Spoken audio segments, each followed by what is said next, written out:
objetivo do nosso vídeo é mostrar as diferenças dos agrupamentos dos italianos imigrantes de São Paulo, dos cafezais, e no município de Colombo. Os italianos são uma etnia essencial para o Brasil porque eles influenciaram tanto economicamente quanto culturalmente nosso país. Por isso estamos aqui na cidade de Colombo, né, uma importante cidade de imigração italiana, aqui no estado do Paraná, para contar para vocês um pouco mais da sua fundação, da história, dos seus costumes e de como que viveram os primeiros imigrantes aqui na cidade. Vem com a gente nessa aventura! No final do século XIX, a Itália passava por um momento muito conturbado, chamado de Ressurgimento. Esta batalha era a briga pela unificação do território italiano.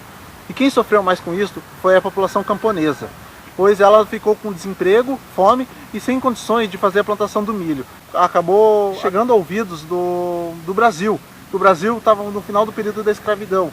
Eles precisavam povoar a terra e achar uma mão de obra ali. Então, eles trouxeram panfletos para fazer uma espécie de propaganda, para fazer estes italianos virem para o Brasil, dando um sonho para eles, uma oportunidade única que eles teriam de conquistar os seus objetivos aqui. E com isso, eles acabaram se interessando e vieram principalmente para a região sul e sudeste do país. Rio Grande do Sul, Paraná, Santa Catarina e São Paulo. Partindo principalmente desses imigrantes italianos, essa é a região sul e sudeste do país. O nosso foco principal foi em São Paulo e no Paraná. Como cita a historiadora Lucy Hutter, demonstra que a diferença da política em São Paulo é que eles vinham para trabalhar nos cafezais. E já aqui para a região do Paraná, através do porto de Paranaguá, a ideia deles era povoar territórios ainda não habitados, como Colombo. E aí surgiu a oportunidade deles conseguirem construir a sua oportunidade de trabalho e vida em território brasileiro. Então, esses que vinham a Santos, eles tinham a oportunidade de ficar hospedados na hospedaria dos imigrantes. Os colonos que trabalhavam nas grandes fazendas de café acabavam tendo condições muito árduas de trabalho. Eles acumulavam um pequeno capital que não era suficiente para a renda deles e compravam as suas propriedades. E quando compravam, eram muito pequenos. A família dos imigrantes que chegavam faziam um contrato onde que submetiam as mulheres e as crianças ao trabalho. De acordo com o contrato de parceria, os colonos tinham todas as suas despesas pagas no momento que eles saíam para a viagem até chegar nos cafezais.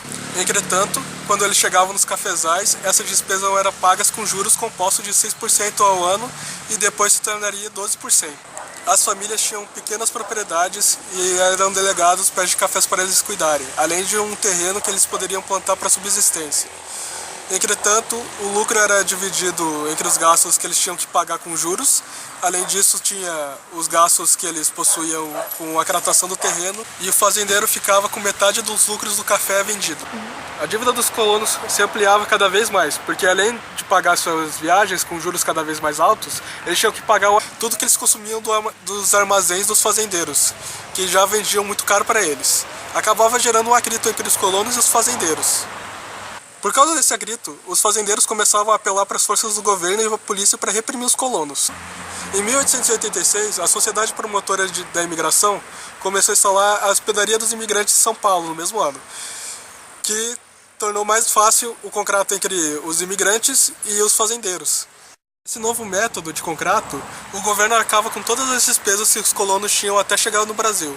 Os fazendeiros arcavam com o primeiro ano de imigração deles e eles recebiam, os colonos, recebiam salário fixo. Apesar das melhorias na moradia, na educação e na saúde, o trabalho dos colonos começava a se tornar cada vez mais um fardo e eles começaram a migrar para cidades, deixando assim as fazendas, que se tornaria mais tarde imigrantes japoneses, portugueses e espanhóis. A família dos imigrantes que chegavam aos cafezais eram submetidas a um contrato árduo de trabalho, onde que incluía mulheres e crianças, conforme mostra a nossa fonte primária. Aqui no Museu da Imigração Italiana em Colombo e nós vamos mostrar para vocês um pouco de como que era o cotidiano da vida das pessoas naquela época. Vamos com a gente. Nós temos aqui um antigo sistema que eles usavam como uma construção que eles usavam como fogão. Então nós temos panelas antigas e utensílios antigos também, normalmente eles eram de madeira, né? Uma antiga chaleira também. Aqui a gente tem uma disposição de vários tipos de chaleira e leiteira que eles usavam. Aqui nós temos uma típica caixa de lenha, que era usada para aquecer tanto o fogão quanto para fazer comida. Então aqui a gente tem umas ferramentas também dentro da caixa de lenha. Aqui a gente tem cestas de diversos tamanhos usadas também na agricultura. Aqui a gente tem uma disposição que é parecida com um armário, né, com algumas canecas e itens usados na cozinha. A gente tem o pau de macarrão também, que claro que esse tipo de utensílio não pode faltar, visto que eles são imigrantes italianos e produzem muitas massas, né. Aqui a gente tem... Aqui, normalmente, isso daqui era usado ou para moer carne ou para fazer bolacha. Aqui também tem um outro utensílio usado na fabricação desses tipos de itens. Uma mesa disposta, né, cadeiras. Uma mesa, normalmente essas mesas elas eram grandes para poder caber todo mundo, porque as famílias eram muito grandes. E nós temos uma coisa bem interessante também aqui na nossa janela. Aqui nós temos a visão da janela, que a gente tem outras 3 casas típicas também de italianos, na mesma construção. E lá a gente tem o museu de Colombo propriamente, que nós vamos lá daqui a pouco. Agora nós estamos indo no museu, né, da Fundação de Colombo, que também é uma casa antiga e típica de italianos. Então vem com a gente, né? Segundo Romero Martins, informações que a gente tem, né, e também informações encontradas nos arquivos que a gente procurou e até mesmo aqui do museu, o principal porto que recebia imigrantes no Paraná era o Porto de Paranaguá, que ainda é o principal porto atualmente. Então de lá os imigrantes eles ficavam nos navios, ainda em alto mar, e aí pequenos barcos iam buscar esses imigrantes para trazer até a borda, porque os navios encalhavam se chegasse até a costa. Eles pegavam esses imigrantes que estavam em alto mar, traziam até a costa, e aí eles eram encaminhados para regiões costeiras ali, ou então eram encaminhados para a região de Curitiba. Aqui de Curitiba, esses imigrantes italianos que a gente está trabalhando especificamente, eles subiam para cá e eram encaminhados para colônias nas regiões de Planalto. Tem a colônia que era o Alfredo Chaves, que virou a ser a colônia do município de Colombo. E a gente tem também uma colônia de imigrantes italianos numa região que ficou denominada na época de Antônio Rebouças, que daí passou a ser a região de Campo Largo. Então agora nós vamos entrar dentro do museu para explicar para vocês como que foi a história da fundação dessa cidade. Agora nós estamos dentro do museu da Fundação de Colombo e nós vamos contar um pouco mais para vocês sobre a história da fundação dessa cidade. Vem com a gente. Aqui a gente já começa com um banner, né, dentro do museu, que fala sobre quem que veio para cá, como que eles vieram, como que foi a história da fundação dessa cidade, que foi fundada para receber justamente as famílias de imigrantes italianos que vieram da Itália, especialmente da região de Vêneto. Aqui nós temos que em 1878, um grupo formado por 162 camponeses, vindos do norte da Itália, chefiados pelo padre Angelo Cavalli, uma referência também aqui para a população italiana de Colombo, que reverencia muito a pessoa desse padre, abandonaram as terras da colônia da Nova Itália e saíram da Itália, vieram para o Porto de Paranaguá e subiram a serra em direção a Curitiba, para daí aqui se estabelecerem. Aqui cria-se a colônia Alfredo Chaves em setembro do mesmo ano, de 1878. Como que se estabeleceu a criação dessa colônia? Essa colônia se estabeleceu com a instalação desses imigrantes em 80 lotes. Aqui a gente tem 40 lotes urbanos e 40 lotes rurais, divididos pelo governo provincial da época. O nome da colônia é uma homenagem ao inspetor-geral de terras e colonização, o Dr. Alfredo Rodrigues Fernandes Chaves, que durante as décadas de 1880 e 1890, esse número colonial continuou a receber imigrantes italianos, o núcleo começou a se expandir cada vez mais. Imigrantes italianos vindos da região de Vêneto, especialmente. Agora vamos conosco, que vocês vão ver que a disposição do museu traz também vários passaportes, né? Alguns são cópias, alguns são originais, de famílias que se estabeleceram aqui na região de Colombo. Mais acima vocês vão ver um dos hinos que eles entonavam enquanto vinham da Itália para o Brasil. Essa vinda para o Brasil era um motivo de festa, porque eles acreditavam que aqui eles iam ser muito bem recebidos, prosperar economicamente, ter suas terras e poder criar bem a sua família e os seus filhos. Então, para eles, a vinda para o Brasil era uma questão de festa e alegria, por mais que nesses navios o cotidiano deles era muito complicado e eles sofriam bastante lá. Buscando uma motivação, eles criavam hinos como esse que a gente acabou de ver. Aqui, como não poderia deixar de ser também, assim como as massas que a gente viu na cozinha anterior, aqui no museu a gente tem itens usados na fabricação do vinho. Então a gente tem vários itens, desde barris de carvalho, para o vinho amadurecer, até moedores de uva e todo tipo de utensílio utilizado para poder fabricar a uva. E aqui, especialmente aqui, a gente tem um banner da relação das famílias dos imigrantes italianos instalados em Colombo e de todas as famílias que receberam as terras que foram doadas pelo governo para os imigrantes italianos que se estabeleceram nessa região aqui.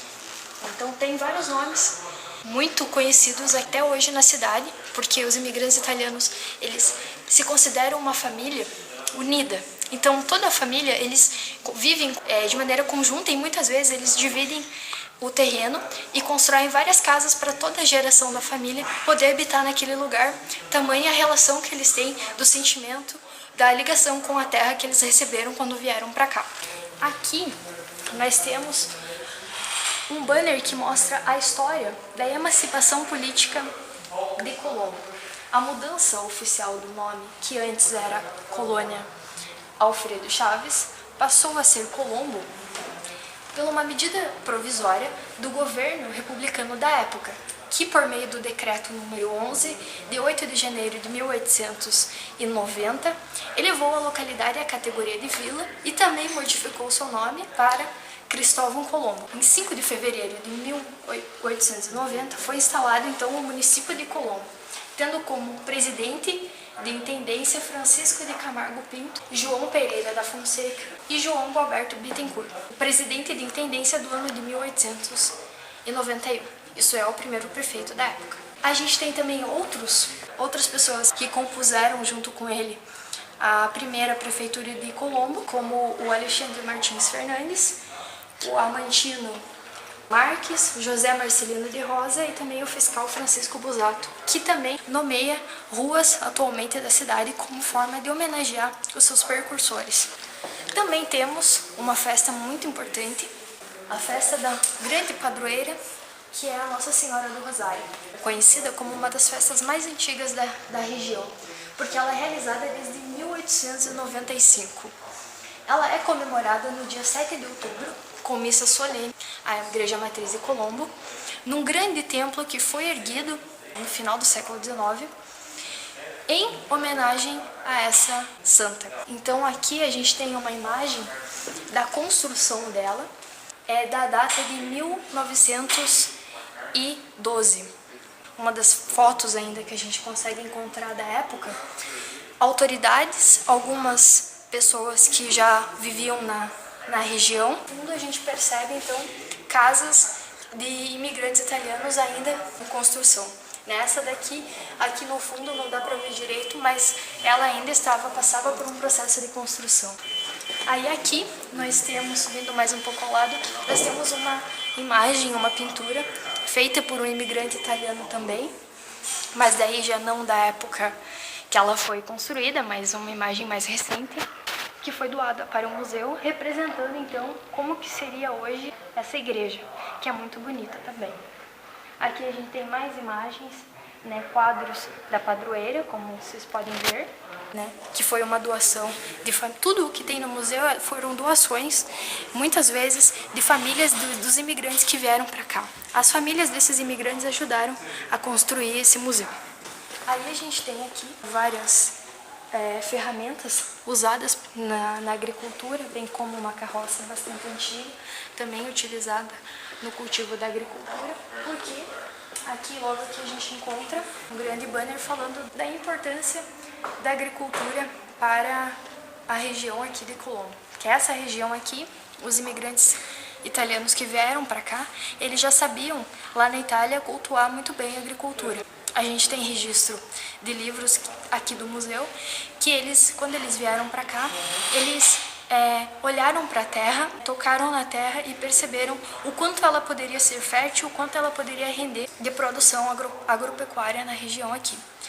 E foram isso que eles começaram a fazer. Então, a primeira base da economia aqui da região de Colombo foi justamente a agricultura. E ela se mantém até hoje, com principalmente a produção da uva, que é celebrada então na festa do vinho. Aqui nós temos então o hino municipal de Colombo, que saúda justamente essa questão da agropecuária e também saúda a padroeira da cidade, que é a Nossa Senhora do Rosário. Que a gente tem aqui então uma parte do hino que fala: Colombo, berço querido, teu futuro soberbo será essa capital da uva do estado do Paraná. E aqui na última estrofe a gente tem: eis Colombo a crescer sobre as bênçãos de Nossa Senhora do Rosário. Os créditos de letra e da música, que são também de imigrantes italianos. Então aqui a gente percebe que toda a região não só foi construída a cidade para receber esses imigrantes italianos, como também, justamente porque eles foram tão bem recebidos, eles mantêm esses laços até hoje. E é motivo de orgulho para toda essa gente aqui dizer que eles são descendentes italianos. Muitos já conseguiram inclusive o passaporte italiano, porque eles buscam isso, como também de manter e de preservar esses laços italianos que eles trazem com tanto amor para cá. Venham conhecer mais sobre a história de Colombo e conhecer essa maravilhosa cidade de imigração italiana pelo Circuito Italiano.